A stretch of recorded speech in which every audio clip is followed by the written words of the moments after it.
Welcome. Today we will talk about the offline and the online learning programs and the difference between the two. Now this appears to be a very basic topic, but there can be questions because it is a newly included part of for your new syllabus.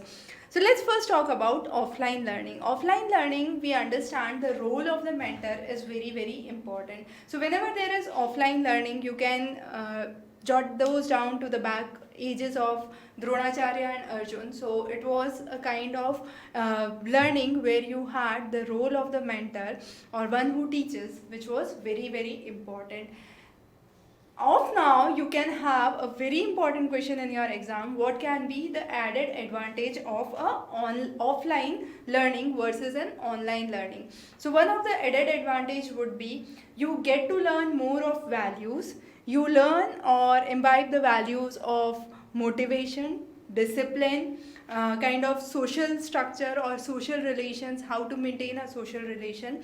And a student when is interacting directly knows or expects what kind of feedback he can get, and this feedback is usually a very instantaneous or immediate feedback. So that those are some of the real added advantages of offline learning. In the present era where we have shifted to online learning a lot, we are slowly and gradually moving away from the advantages that could be imbibed through the offline learning, which are, as we said, mainly the concept of discipline, social relations, which are very important aspects. Now coming on to online learning, it's basically computer based or internet based learning, virtual education we can say. It can be computer assisted, computer mediated communication which could take place. So definitely there are added advantages for it. Firstly, you have a lot of flexibility that is seen.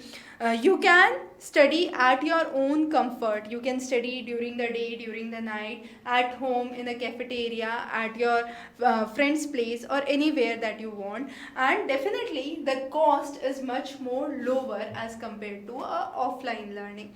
So those are some of the primary advantages that we see for offline learning. Now there are mainly 5 types of online learning that we understand. The first online learning is a flipped course. Now what is a flipped course is very important. Flipped course, as the name suggests, is an inverted course.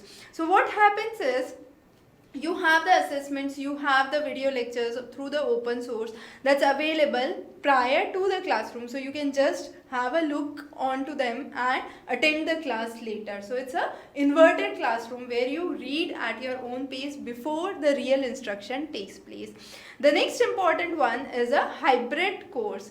Hybrid course implies that you are having an online interaction, but there can be face-to-face interaction, a traditional face-to-face interaction whenever required. So that's a hybrid course which includes both a kind of offline learning and online learning. The next is web-based courses. Web-based courses are simple learning management systems that we call as, and these are simply put online classes. So online classes are web-based portals where you have specific deadlines that are met for the test, for the assignments that are given. The next is web enhanced courses. Web enhanced courses are those courses through which, through the help of the web enhanced courses, you can complement the traditional classroom courses. The existing classroom courses, the traditional courses, could be made better through the web enhanced courses. And finally you have the MOOC courses which are released, that are the massive open online courses. So we have already talked about MOOC courses in a separate lecture. Now, what is the difference between online learning vis-a-vis offline learning? One of the very important difference is the location. So as we said, for offline you have to be at the location where it is actually taking place. Online course could be availed at your convenience from your home, from a cafeteria, or from whichever location you are available. The second is flexibility. There is no much room for flexibility in an offline course. However, online course you have complete freedom. You can have email support, you can have live chat support, and you can also work during the day, during the night. You can study during the day, study during the night as per your convenience. So that flexibility is missing in a offline course. And the third most important is the values that are inculcated. So the values of discipline, obedience, social relations are missing in the online courses as compared to offline courses, because in offline courses you have a direct interaction that's there, and that direct interaction most of the time misses during the online curriculum. So that was a very fundamental lecture talking about the differences of offline vis-a-vis online courses. We would be taking many topics which are newly added to your paper 1 syllabus before your upcoming examination. So stay tuned, have a wonderful